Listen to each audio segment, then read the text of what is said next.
My son, pay attention to my wisdom. Listen carefully to my wise counsel. Then you will show discernment, and your lips will express what you've learned.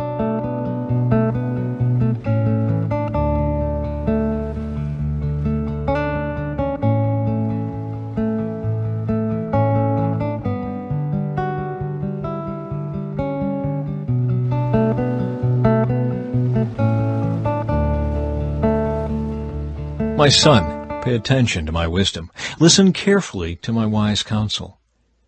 Then you will show discernment, and your lips will express what you've learned. For the lips of an immoral woman are as sweet as honey, and her mouth is smoother than oil. But in the end she is as bitter as poison, as dangerous as a double-edged sword. Her feet go down to death. Her steps lead straight to the grave. For she cares nothing about the path to life. She staggers down a crooked trail and doesn't realize it. So now, my sons, listen to me. Never stray from what I am about to say. Stay away from her. Don't go near the door of her house. If you do, you will lose your honor and will lose to merciless people all you have achieved. Strangers will consume your wealth, and someone else will enjoy the fruit of your labor. In the end, you will groan in anguish when disease consumes your body. You will say, "How I hated discipline! If only I had not ignored all the warnings. Oh, why didn't I listen to my teachers? Why didn't I pay attention to my instructors? I have come to the brink of utter ruin, and now I must face public disgrace." Once when John's disciples and the Pharisees were fasting, some people came to Jesus and asked, "Why don't your disciples fast like John's disciples and the Pharisees do?" Jesus replied, "Do wedding guests fast while celebrating with the groom? Of course not. They can't fast while the groom is with them.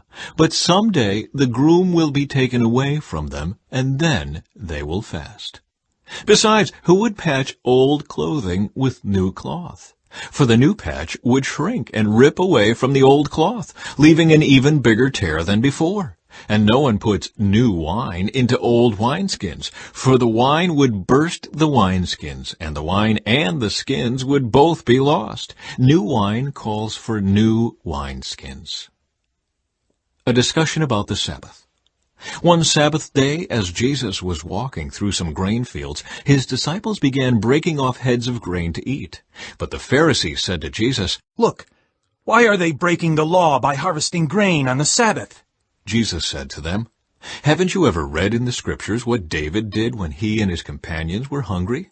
He went into the house of God during the days when Abiathar was high priest and broke the law by eating the sacred loaves of bread that only the priests are allowed to eat. He also gave some to his companions." Then Jesus said to them, "The Sabbath was made to meet the needs of people, and not people to meet the requirements of the Sabbath. So the Son of Man is Lord even over the Sabbath."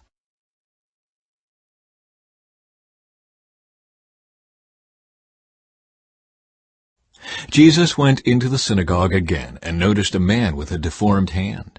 Since it was the Sabbath, Jesus' enemies watched him closely. If he healed the man's hand, they planned to accuse him of working on the Sabbath. Jesus said to the man with the deformed hand, "Come and stand in front of everyone." Then he turned to his critics and asked, "Does the law permit good deeds on the Sabbath, or is it a day for doing evil? Is this a day to save life or to destroy it?" But they wouldn't answer him. He looked around at them angrily and was deeply saddened by their hard hearts. Then he said to the man, "Hold out your hand." So the man held out his hand, and it was restored. At once the Pharisees went away and met with the supporters of Herod to plot how to kill Jesus. Crowds followed Jesus. Jesus went out to the lake with his disciples, and a large crowd followed him. They came from all over Galilee, Judea, Jerusalem, Idumea, from east of the Jordan River, and even from as far north as Tyre and Sidon. The news about his miracles had spread far and wide, and vast numbers of people came to see him. Jesus instructed his disciples to have a boat ready so the crowd would not crush him. He had healed many people that day, so all the sick people eagerly pushed forward to touch him. And whenever those possessed by evil spirits caught sight of him, the spirits would throw them to the ground in front of him, shrieking, "You are the Son of God!" But Jesus sternly commanded the spirits not to reveal who he was. Jesus chooses the 12 apostles. Afterward, Jesus went up on a mountain and called out the ones he wanted to go with him, and they came to him. Then he appointed 12 of them and called them his apostles. They were to accompany him, and he would send them out to preach, giving them authority to cast out demons.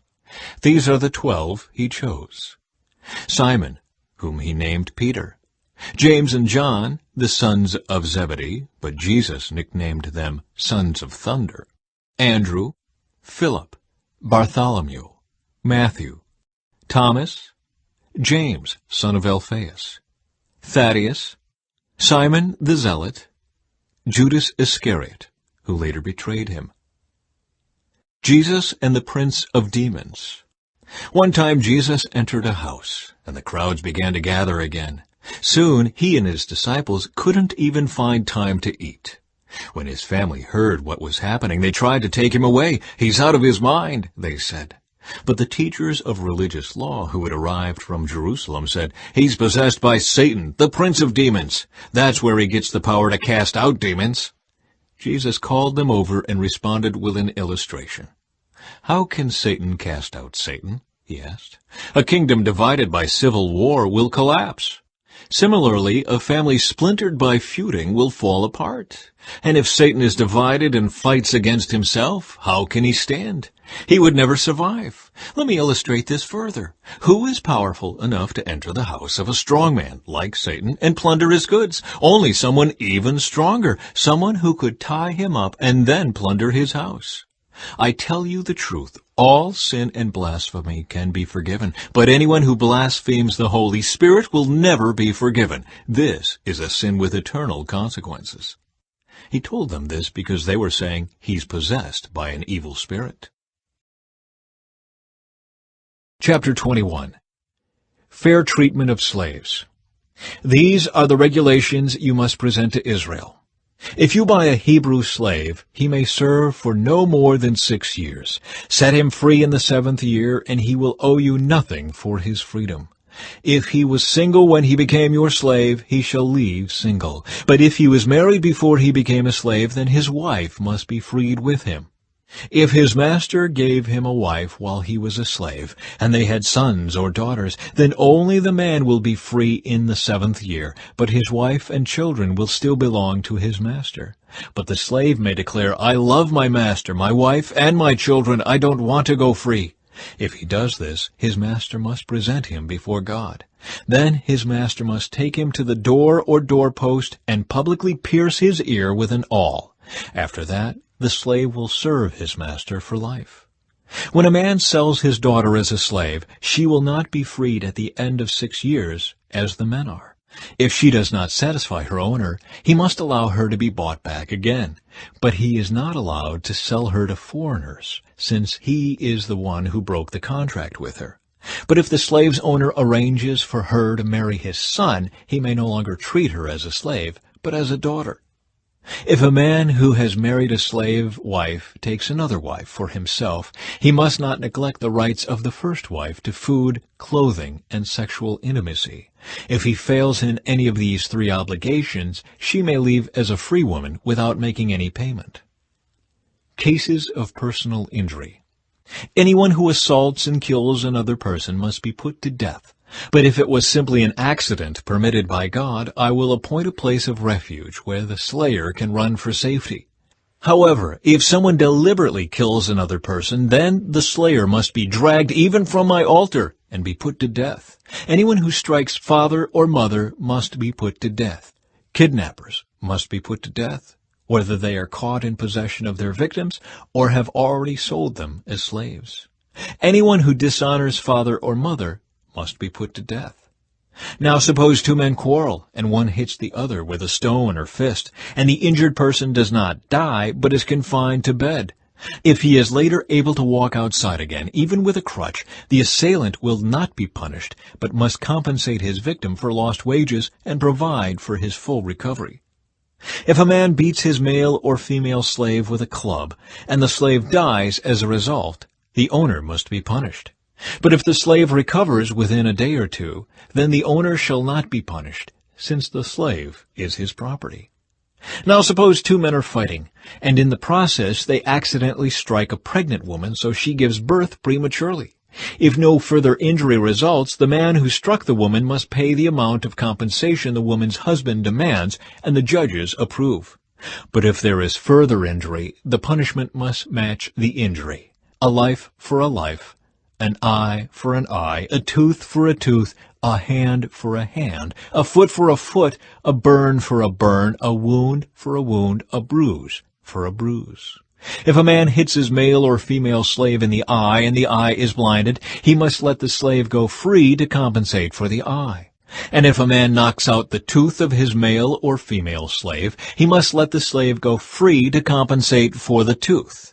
If an ox gores a man or woman to death, the ox must be stoned, and its flesh may not be eaten. In such a case, however, the owner will not be held liable. But suppose the ox had a reputation for goring, and the owner had been informed but failed to keep it under control. If the ox then kills someone, it must be stoned, and the owner must also be put to death.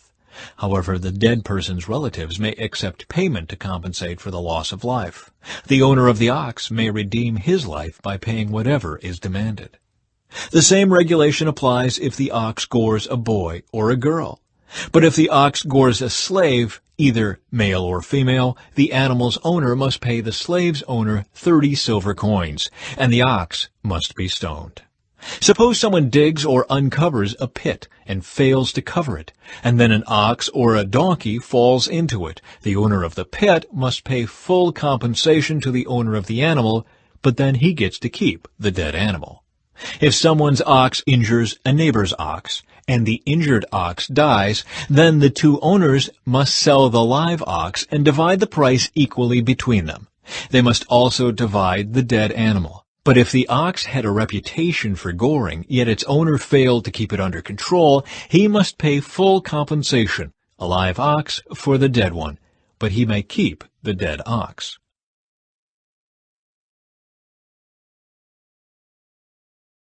Chapter 22. Protection of Property. If someone steals an ox or sheep and then kills or sells it, the thief must pay back 5 oxen for each ox stolen, and 4 sheep for each sheep stolen. If a thief is caught in the act of breaking into a house and is struck and killed in the process, the person who killed the thief is not guilty of murder. But if it happens in daylight, the one who killed the thief is guilty of murder. A thief who is caught must pay in full for everything he stole. If he cannot pay, he must be sold as a slave to pay for his theft.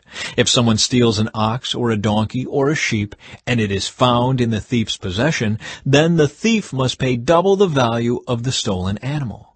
If an animal is grazing in a field or vineyard and the owner lets it stray into someone else's field to graze, then the animal's owner must pay compensation from the best of his own grain or grapes. If you are burning thorn bushes and the fire gets out of control and spreads into another person's field, destroying the sheaves or the uncut grain or the whole crop, the one who started the fire must pay for the lost crop. Suppose someone leaves money or goods with a neighbor for safekeeping, and they are stolen from the neighbor's house. If the thief is caught, the compensation is double the value of what was stolen. But if the thief is not caught, the neighbor must appear before God, who will determine if he stole the property.